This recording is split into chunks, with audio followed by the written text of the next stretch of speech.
Hey kiddos! In today's lesson, we are going to be focusing on the elements of songwriting and learning how to make a great song. The song you're about to listen to is called 5 Stages of Expression. I wrote the lyrics. The person who made the beats was Angel La Ciencia. Check him out on YouTube. Want to express, want to impress, want to add some finesse and be the best? I do. Learn to use your mind. Don't become a mime. Don't waste your time. Come learn this rhyme. Grab a pen. Let's begin. P-P-S-I-A. This is the way. P-P-S-I-A. Children like to play. P-P-S-I-A. Can you learn by dismay? P-P-S-I-A. This is what we say. Pre-production, pre-production. Use your voice with inflection. Pre-production, pre-production, foundation for construction. Pre-production, pre-production, silent phase. Pre-production, pre-production, receptive language. Now, that was the first P. We're gonna move on to the second one. So, eyes on me, do, re, mi. Produce some noise, and don't forget to use your voice. Are you ready? Let's begin. Spell production. P-R-O-D-U-C-T-I-O-N. Repetition, P-R-O-D-U-C-T-I-O-N. Simple expression, P-R-O, P-R-O, P-R-O. Air, air. High acquisition errors. Be watchful for those high acquisition errors. Speech emergence. Remember this when you get a chance. Speech emergence. Remember this when you go to France. Speech emergence. Expect fewer acquisition errors. Speech emergence. Make sure they write and speak with care. Are you fluent yet with this rhyme yet? Would you take a bet yet? Don't fret, practice with the Met. Don't regret or fret or talk about the Mets as we beget and talk about these last 2 fluency stages. Intermediate fluency, advanced fluency. What's the difference, do you see? Do you need a clue and fee? Leggin', Megan, do you reckon? Or are you begging for truancy? Does that mean I can leave? Intermediate fluency, rhymes with congruency. This is not geometry, we need etymology. Let's talk to Royancy, how we became like royalty. What is it that makes him so advanced and pass the state test? Yo, I'm Roy, and some say I'm coy. I'm just a schoolboy who can deploy some words. I have proficiency, buoyancy, annoyancy, but I get them A's because I know them ways. P-P-S-I-A, this is the way. P-P-S-I-A, children like to play. P-P-S-I-A, can you learn this by me? P-P-S-I-A, this is what we say. P-P-S-I-A, children like to play. Miss Cossack likes to play too. If you ever see me, ask me to play with you and I will, okay?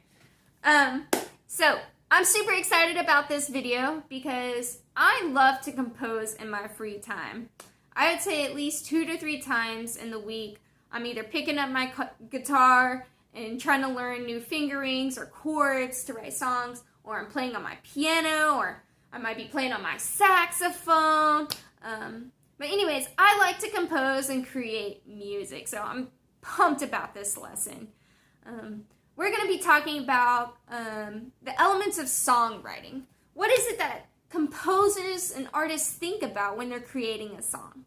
There's going to be 3 main things we talk about today. There's multiple elements of songwriting, but we're only going to focus on 3, and then we're going to break them up. So here are the 3 elements I want you to remember. 1, what is the purpose of your song, and who are you writing it for? What's the purpose of your song, and who are you writing it for? Second thing we're going to talk about is the mood or the tone of the song. How do you want your audience to feel? And then the third thing we're going to talk about is literary devices and which ones that are sometimes commonly used in writing songs. All right, so those are the 3. Now let's break them down. First one, consider your audience. What do you want them to learn? What do you want them to know? Okay, so for me, when I wrote the lyrics to 5 stages of expression, my target audience is for teachers. I want teachers to go to YouTube and be like, how do I teach children how to read and write? And they're going to find my video. And they'll find the 5 stages of expression. So my target audience, teachers. The purpose, or why I wrote it, was to teach them how to teach their kiddos how to read and write. Backstory to why I even wrote that song, actually. Miss Martin, you might know her, you might not, but she's our ELL specialist at our school site. And we were on a Zoom meeting with the other teachers, and she's like, here are the 5 stages of expression.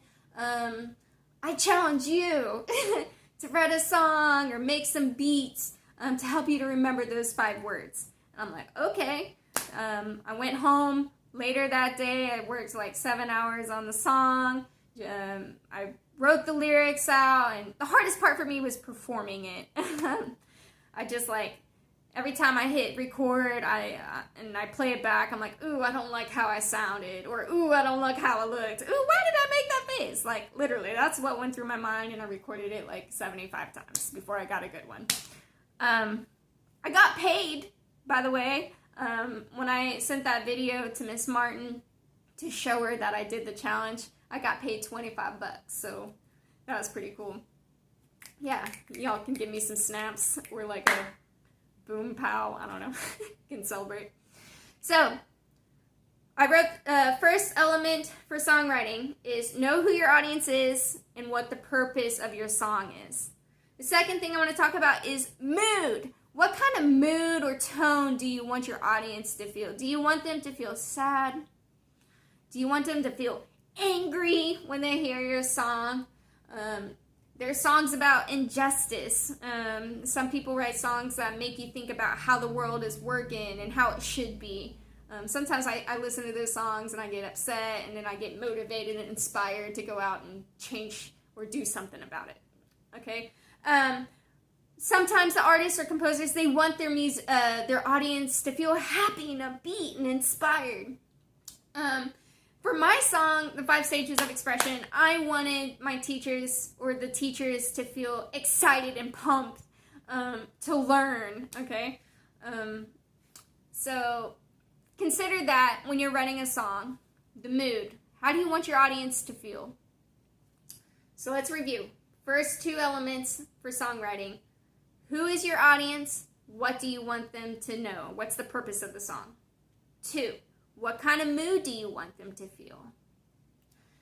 3 is literary devices. Now, you might be like, what in the world is that? That's okay. If you don't know it, you will learn it. But there's multiple literary devices that songwriters use. For me, there's 2 big ones. There's repetition and there's rhyme. So repetition just means repeat. Repitas, right? Let me think of the lyrics in the song. Pre-production, foundation for construction. I repeated the word pre-production because that was one of the stages for expression.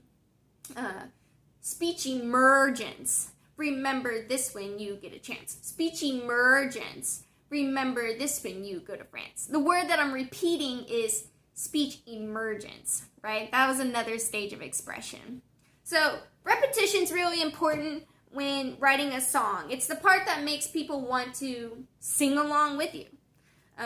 We often call that the chorus in music. It's when you're sitting in the car with your family and you know parts of the song, but you're not like singing it because you're not really confident if you know the words. But there's that one part of the song where everybody in the car knows it and you start singing it together, right? You all know those words because the chorus often repeats itself. So consider that when you're writing a song, make sure you're repeating different parts of the song so it gets stuck in the person's head. Second element that I used, literary device-wise, was rhyme or rhyming. You can see this at the beginning, middle, and the end of the song, but I'm going to talk about the end of the song. I pretended and acted like Roy. And Roy was a boy, and he was very coy, which means he was a little shy, right? And he had some buoyancy and fluency and annoyancy. Buoyant just means like he could float, okay? He's annoyancy, like he annoys, he irritates people, okay? So I used rhyme in my songs, and whenever you're using rhyme, typically you use it at the ends of the lines or ends of the phrases. But anyways, I can talk about that another day, about how I use rhyme in my songs. But just know that it's common in a lot of songs. There's also other literary devices like foreshadowing. That's when like you're letting people know that something bad's gonna happen or something good is gonna happen, but you don't tell them directly what's gonna happen until you listen to like maybe the middle or end of the song and you find out what actually did happen. That's called foreshadowing.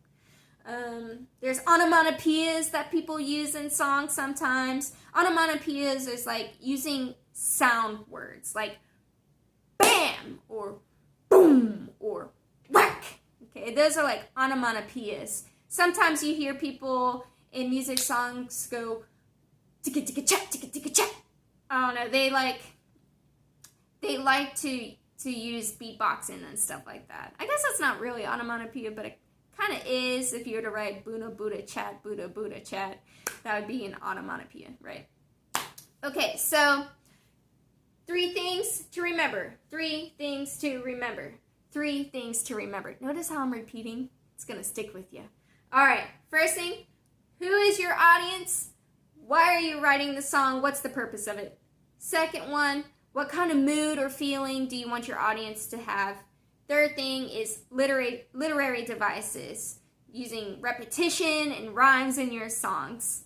So if you use these 3 things, it's going to make your songs a lot better. So that's it, guys. I hope that you enjoyed today's lesson and that you enjoyed listening to the song. I do want to say one thing. I do have an assignment for you. When you watch this video, after you watch it, go onto your class dojo because I have assigned a project for you. What I want you to do is find your own song that inspires you and teaches you something new. When I wrote that song, I was writing it for teachers to try to teach them something new. But I want you to find something that teaches you something new. Maybe you can find a song that teaches you how to wash your hands, or teaches you a song, or find a song that teaches you your ABCs if you're young, or a song that teaches you how to use addition or multiplication or place values. Maybe find a song that teaches you how to do a TikTok dance. I don't care, okay? Find something that inspires you, something that teaches you something new. You're going to take the link of that video. So if you're using YouTube, take the link of that video and submit it as your assignment. And then I want you to type out what you learned from watching that video. I'm super excited to see what you're going to do. I want to learn some new things. I want to learn what you're learning, okay? So keep me in the loop. Anyways, kiddos, I miss your faces. I love you. And I hope that you have a fantastic week and have a great first week of school. Anyways, Miss Cossack is out. I'm going to go eat lunch because I'm starving. Love you guys and see you next week.